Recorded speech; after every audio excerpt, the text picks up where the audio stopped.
ईशा, मोहिनी और सुहाना की शादी 3 घर जमाई लड़कों के साथ करवा देती है।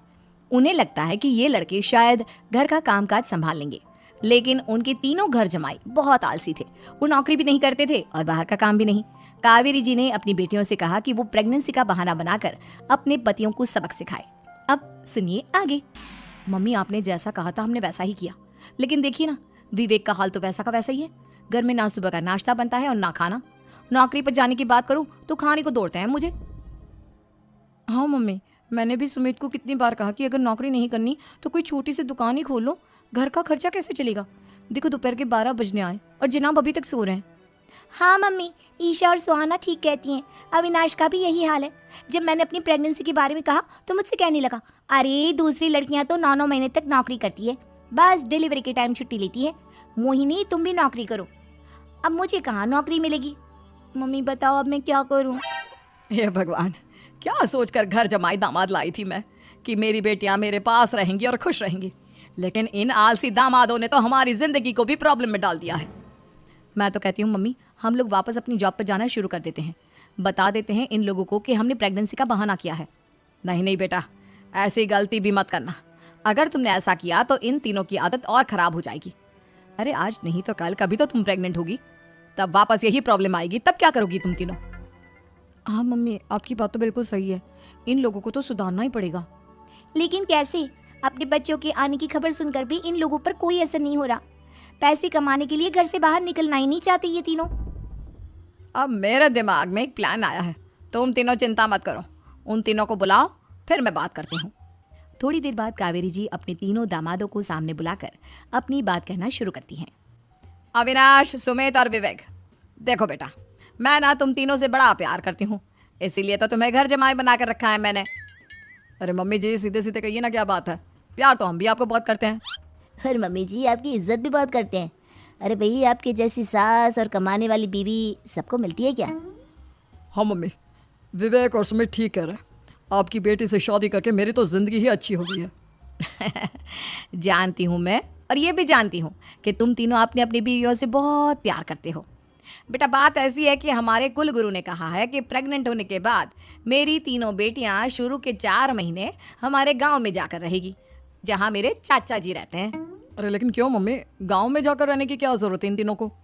वो क्या है ना बेटा, हमारे परिवार को एक श्राप है। अगर मेरी बेटियों ने यहाँ पर बच्चा पैदा करने की कोशिश की तो उनके बच्चों को कुछ भी हो सकता है।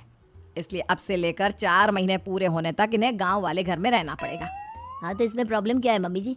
हम भी वहाँ जाकर रहेंगे, पिकनिक मनाएंगे। अरे भाई, बीवी जहाँ हम भी वहाँ। हाँ यार, आइडिया तो बहुत अच्छा है। शहर की ज़िंदगी में रह रहकर परेशान हो चुके हैं, अब कुछ दिन गांव में बिताएंगे। तुम लोग समझने की कोशिश क्यों नहीं करते। तुम में से कोई भी वहाँ नहीं जा सकता, और मैं यहाँ रहूँगी ना तुम तीनों के साथ। 4 महीने की तो बात है, उसके बाद ये तीनों ही लौट कर आ जाएंगी। ठीक है मम्मी जी, अब हमारे बच्चों का सवाल है तो ये तो करना ही पड़ेगा। कावेरी अपनी तीनों बेटियों को कुछ दिन के लिए घर से बाहर कहीं दूसरे शहर में रहने के लिए भेज देती है।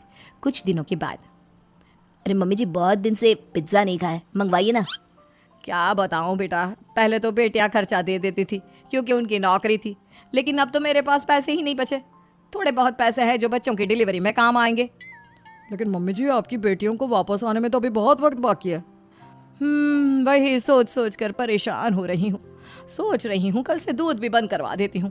अब दूध वाले को देने के लिए पैसे भी तो नहीं है ना। अरे नहीं नहीं मम्मी जी, अगर दूध भी बंद करवा दोगी तो मुझे चाय कहाँ से मिलेगी? और चाय के बिना मैं तो मर ही जाऊंगा। क्या करूं बेटा, इसके अलावा हमारे पास कोई ऑप्शन नहीं है। मेरे पास पैसे ही नहीं बचे। इस तरह कावेरी जी धीरे धीरे अपने तीनों दामादों को पैसे देना बंद कर देती हैं और घर में खाने पीने की चीज़ें लाना भी बंद कर देती है। अब वो तीनों बुरी तरह से परेशान होने लगे थे और इसलिए एक दिन तीनों प्लान करके घर से बाहर निकलते हैं। और बाजार में जाने के बाद, यार अच्छा खाना खाए हुए कितने दिन हो गए, पता नहीं कब अच्छा खाना मिलेगा। हमारी बीवियों के जाने के बाद तो हमारी हालत भिखारियों जैसी हो गई है यार।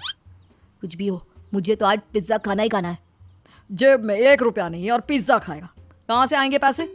अरे देख, वहाँ सामने बोर्ड पर क्या लिखा हुआ है, कंप्यूटर पर काम करने के लिए एक आदमी की आवश्यकता है। भाई मैं तो जा रहा हूँ, काम करूँगा और शाम तक पैसे लाकर आराम से पिज्ज़ा खाऊंगा। जा जा, तुझे कोई काम नहीं देने वाला, हम तो घर जा रहे हैं। चल भाई सुमित। सुमित और अविनाश वहाँ से चले जाते हैं और विवेक उस कंप्यूटर शॉप पर सारा दिन काम करके 5,000 रुपये कमा कर घर लौट कर आता है और अपने खाने के लिए अच्छी अच्छी चीज़ें भी लेकर आता है। ये देखकर विवेक और सुमित के दिल में भी कुछ पैसे कमाने की इच्छा जागती है। अरे सुबह सुबह कहाँ चल दी है तुम? मम्मी जी एक बहुत अच्छी जगह मिली है। कंप्यूटर पर काम करने के 5,000 मिले थे कल मुझे। अगर रोज काम करूंगा तो पूरे 40,000 की तनख्वाह। अरे वाह, ये तो बहुत अच्छी बात है दामाद जी, आपको जाना ही चाहिए। सुमित और अविनाश विवेक को इस तरह तरक्की करते देखकर परेशान हो जाते हैं और वो दोनों भी काम की तलाश में निकल पड़ते हैं। धीरे धीरे उन दोनों को भी काम मिल जाता है। अब कावेरी के तीनों दामाद छोटी मोटी नौकरी करके अच्छा पैसा कमाने लगे थे। एक दिन कावेरी उन्हें अपने पास बुलाती है। अरे वाह, विवेक 40,000 कमा लेता है, अविनाश 60,000 और सुमित तुम भी 40,000 के आसपास कमा ही लेते हो। कुल मिलाकर तुम अच्छे खासे पैसे कमा रहे हो बेटा। हाँ मम्मी जी, बहुत मजा आता है जब महीने के एंड में मोटी रकम हाथ में आती है। पूछिए मत मम्मी जी, घर में रहकर रोटी बना बना कर और तो जैसा महसूस होने लगा था मुझे तो। हाँ बेटा, तुम तीनों की बात तो बिल्कुल ठीक है। और जानते हो, अब तुम तीनों की पत्नियां भी वापस लौट कर आने वाली है। लेकिन मम्मी जी अभी तो उन्हें गए सिर्फ 2 महीने हुए हैं। आपने तो कहा था वो 4 महीने के बाद लौट कर आएंगी। ऐसा कुछ नहीं है बेटा, मैं सिर्फ तुम तीनों को सबक सिखाना चाहती थी कि आदमी घर में बैठकर बीवी की कमाई खाता हुआ अच्छा नहीं लगता। इस दुनिया में हर इंसान को मेहनत करनी चाहिए, काम करना चाहिए, चाहे वो औरत हो या आदमी, ताकि अपने परिवार को संभाल सके।